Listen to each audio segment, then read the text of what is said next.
প্রিয় শিক্ষার্থী ভাই বোনেরা, আশা করি তোমরা সবাই ভালো আছো। যে যেখানে আছো, যে অবস্থায় আছো,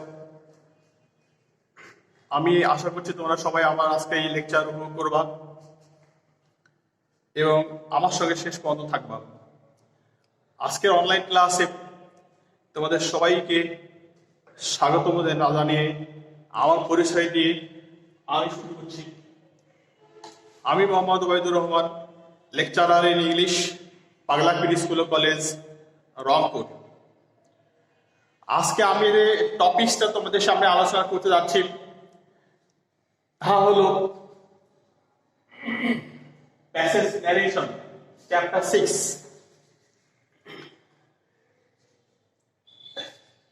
তোমরা জানো যে আমাদের ইংলিশ সেকেন্ড পেপারের 12টা চ্যাপ্টারের মধ্যে অন্যতম একটা চ্যাপ্টার হলো প্যাসেজ ন্যারেশন। এই প্যাসেজ ন্যারেশন তোমরা এসএসসিতে শিখে এসছো, এইচএসসিতে এটা রয়েছে। এসএসসিতে যেভাবে শিখে এসছো, এইচএসসিতেও সেভাবেই শিখতে পারবা, বা সেই নিয়মই এখানে আছে, নতুন কিছু নাই। এইটা হলো মোটের উপর কথা। আর এইটা এমন একটা বিষয়, যে বিষয়ের সঙ্গে তোমাদের পূর্ব পরিচয় থাকার কারণেই এই আলোচনাটা তোমাদের কাছে ভালো লাগবে, বা নতুন লাগবে না, সহজ লাগবে, তোমরা সহজে বুঝতে পারবা এবং শিখতে পারবা। প্রিয় শিক্ষার্থী ভাই বোনেরা, আমরা ন্যারেশনটাকে যদি প্রথমত দুই ভাগে ভাগ করতে পারি, সেটা হলো একটা ডিটাচ ন্যারেশন আর একটা হলো প্যাসেজ ন্যারেশন। ডিটাচ ন্যারেশন এর বাংলা হচ্ছে আলাদা বা সেপারেট বা সেন্টেন্স ন্যারেশন গুলো, আর প্যাসেজ ন্যারেশন হচ্ছে যে প্যাসেজ একটা থাকে 5টা বা 4টা সেন্টেন্সের, এই 5টা বা 4টা সেন্টেন্সের ন্যারেশন গুলো করে দেখি আমরা, সেইটাকে বলা হয় প্যাসেজ ন্যারেশন। এই প্যাসেজ ন্যারেশনটাই তোমাদের পরীক্ষায় থাকবে। তাহলে প্রশ্ন করতে পারো, আমরা ডিটাচটা কেন শিখব? উত্তর হচ্ছে ডিটাচ ন্যারেশন ছাড়া প্যাসেজ ন্যারেশন সম্ভব না। এই জন্য যে প্যাসেজ ন্যারেশনের যে সেন্টেন্স গুলো থাকবে, যে নিয়মগুলো থাকবে, সবগুলোই হলো ডিটাচের অংশ। ডিটাচটা প্রধান, এটাকে যদি আমরা ভিত্তি বলি, তারপরের অংশ হলো এইটা প্যাসেজ ন্যারেশন। অতএব প্যাসেজ ন্যারেশন, ডিটাচ ন্যারেশনের নিয়ম ছাড়া প্যাসেজ ন্যারেশন করা সম্ভব না।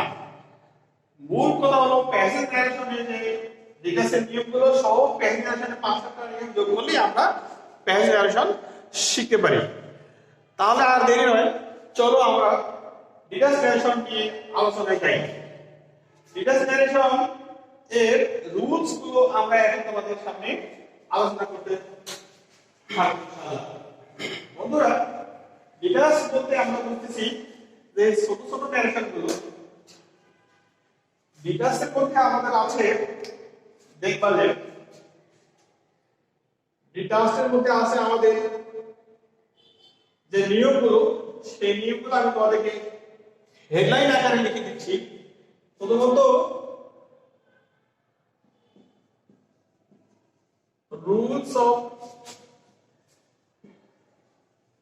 Changing tense. দ্বিতীয়ত rules of changing adverb.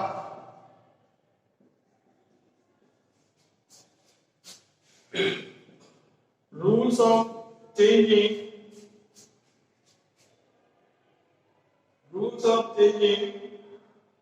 person বা subject, person বা subject,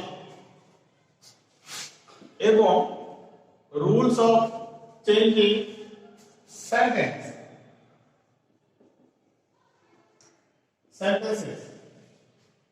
এখন আসো, এইগুলো যদি আমরা পরিবর্তন করতে পারি, তাহলে দেখবা যে ডিটাচ আমাদের হয়ে যাবে।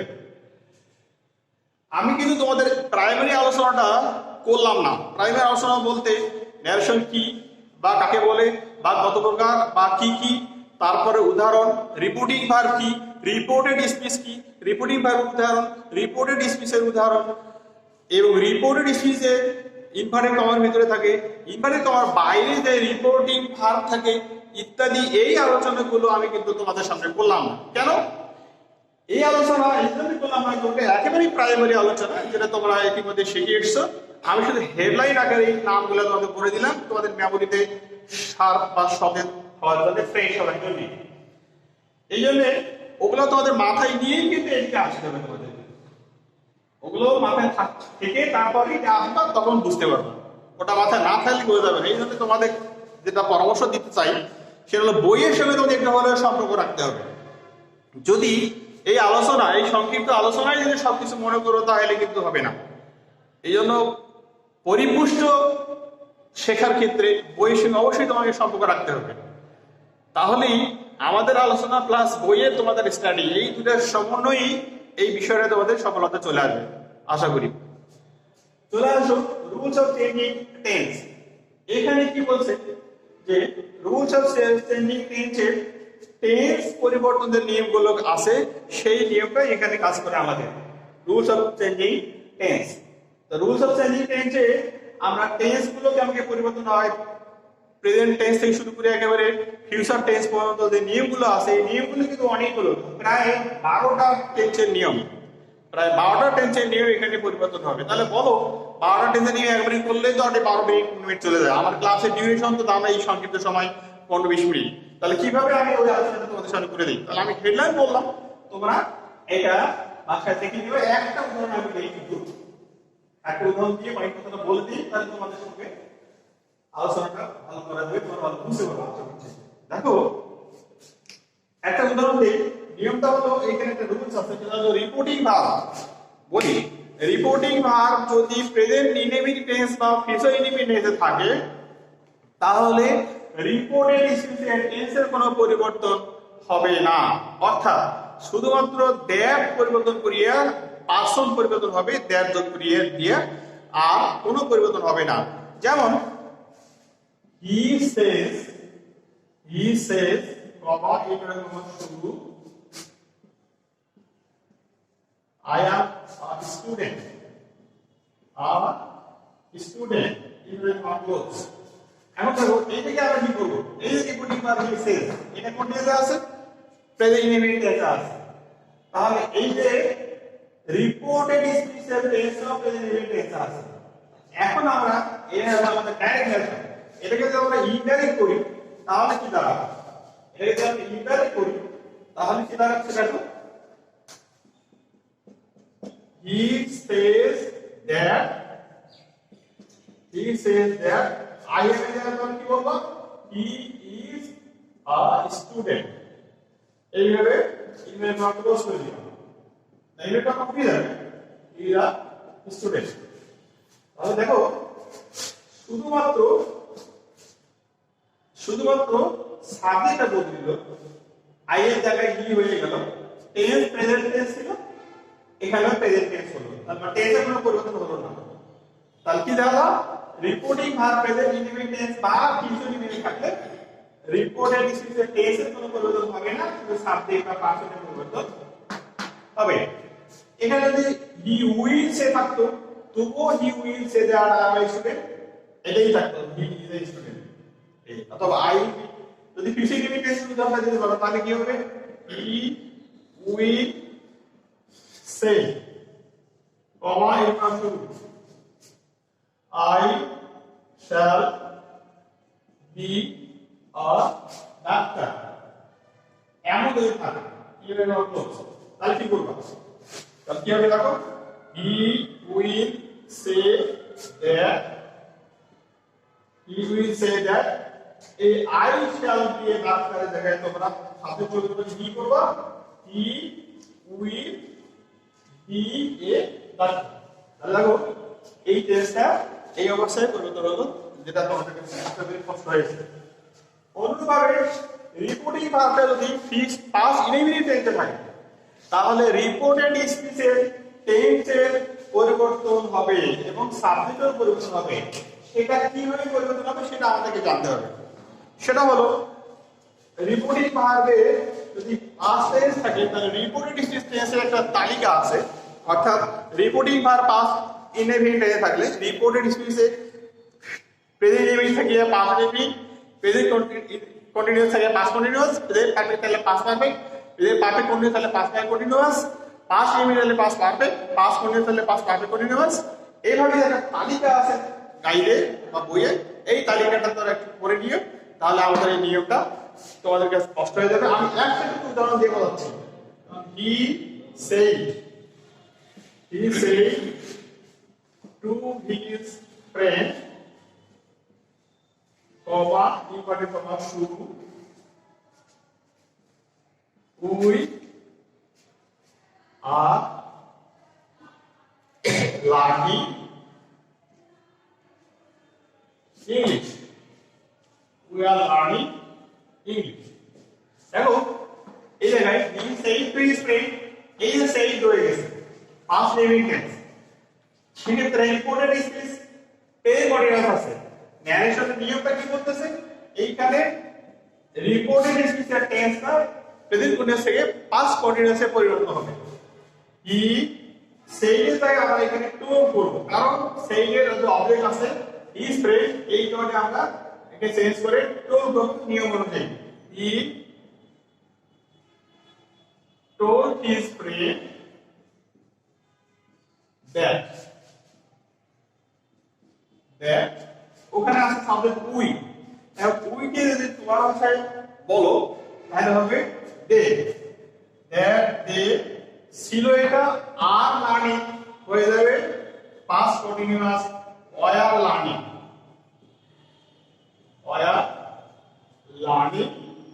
ইংলিশ। এইভাবেই বাকি যে নিয়মগুলো আছে আমরা তা করতে পারি।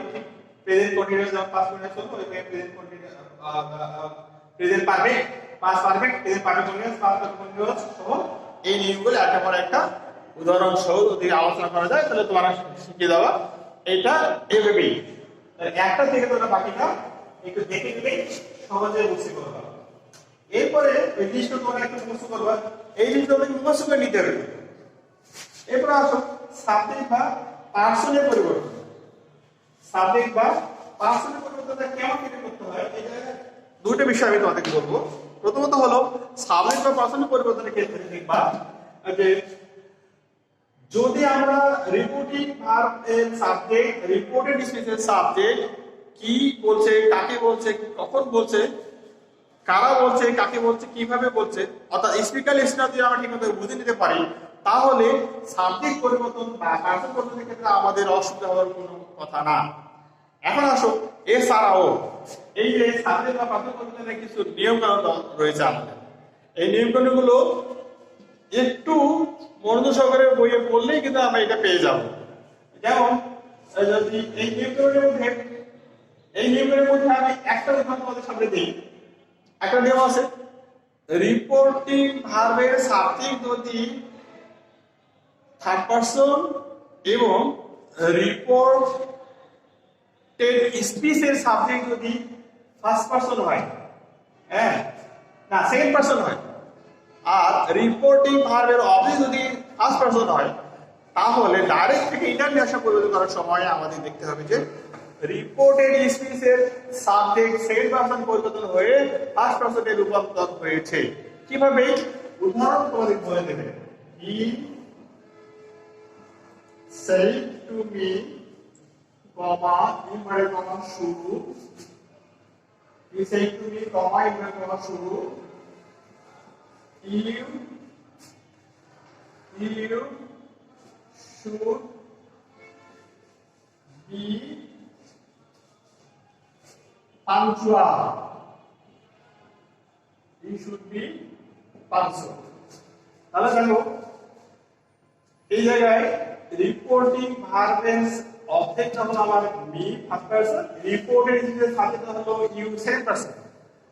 এইটাই ডাইরেক্ট থেকে ইনডাইরেক্ট হয়ে আসছে হি told me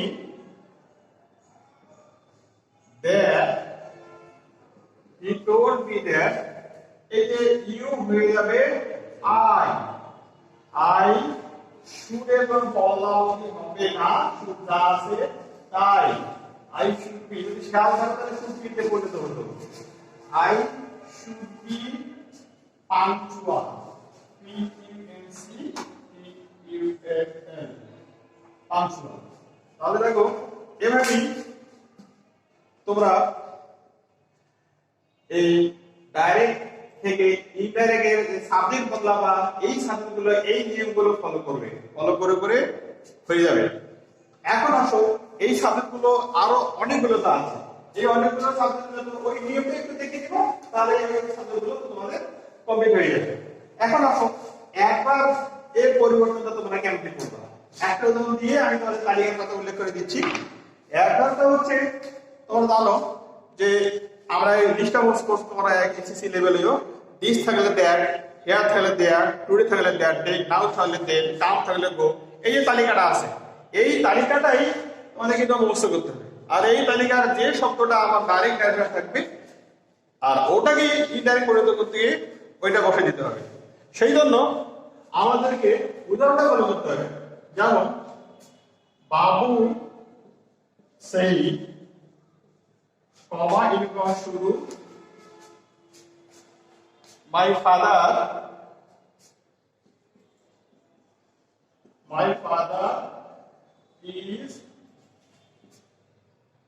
is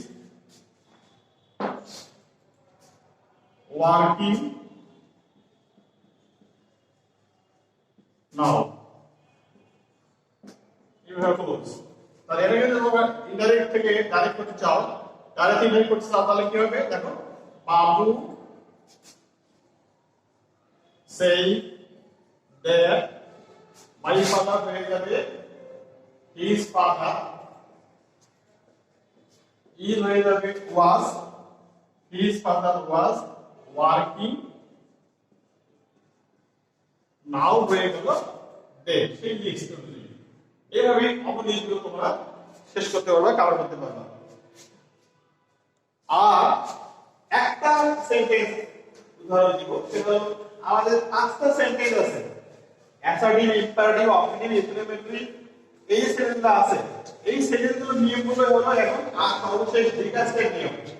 এই ডিটাচের নিয়মটাতে সেন্টেন্সগুলোর নিয়মগুলো আমরা শিখে আসছি। এই নিয়মগুলো যদি আমরা ঠিকমতো আলোচনা করি, ইম্পারেটিভ সেন্টেন্স কি কিভাবে হয়, ইন্টারোগেটিভ সেন্টেন্স কি কিভাবে হয়, বা এই সেন্টেন্সগুলোর বৈশিষ্ট্য, অপারেটিভ সেন্টেন্সের বৈশিষ্ট্য, এক্সক্লেমেটরি সেন্টেন্সের বৈশিষ্ট্য, এটা তোমাদের আলোচনা আগে জানা আছে। এখন এই সেন্টেন্সের আলোচনা ন্যারেশনটা কিভাবে হয়, যদি একটা লেকচার দিই আর প্যাসেজ ন্যারেশনের একটা লেকচার দিয়েই এই লেকচারটা শেষ করা যেতে পারে।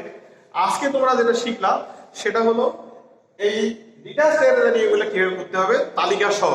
তা আমার লেকচার থেকে এই যে কটা মুখস্থর কাজ থাকলো সেটা দেখলাম, বাসায় গাইড থেকে এটা দেখে নিলে লেকচারের সঙ্গে মিলে নিবা, দেখা গেল যে তোমরা এখান থেকে উপকৃত হতে পারবা। এই উপকৃত হবা এই প্রত্যাশায় আমি আমার এখানকার আলোচনা সমাপ্ত করছি। Thank you all, thank you very much.